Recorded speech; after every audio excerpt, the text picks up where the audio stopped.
Runaway Climate is about a climate event that happened 56 million years ago that people aren't generally aware of, and I wanted to make readers aware of this thing that happened where the climate went up by 7 or 8 degrees and stayed hot for 180,000 years, just so that people are aware that this kind of dramatic change in the climate is possible. And it was a natural change.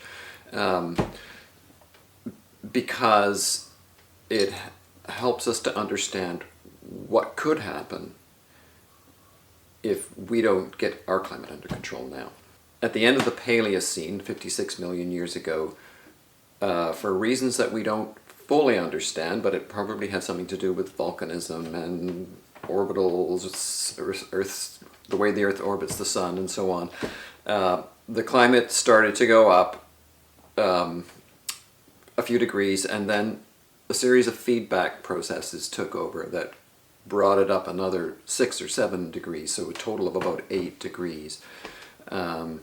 And obviously that kind of a change is huge for anything living. Plants and animals had to move. They weren't going to be able to live where they were.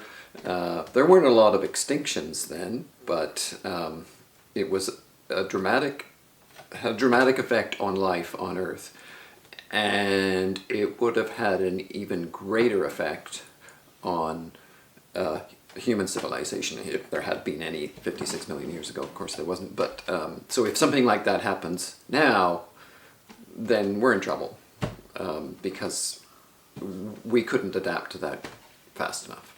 56 million years ago, the climate went up by several degrees over about 1,000 years, which obviously that's slow. In human terms, that's really slow. Geologically, that's really fast, but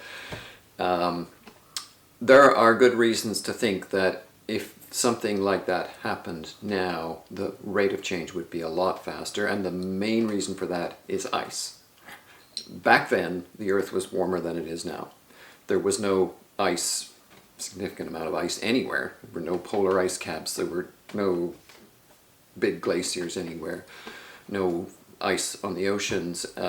So right now there's lots of ice on the oceans, and as that ice melts, it changes the reflectivity of the surface of the Earth, and so more melting makes the Earth warmer, which creates more warming, which melts more ice, and so on. So that's an example of a feedback that where a small change in the climate can be amplified many times.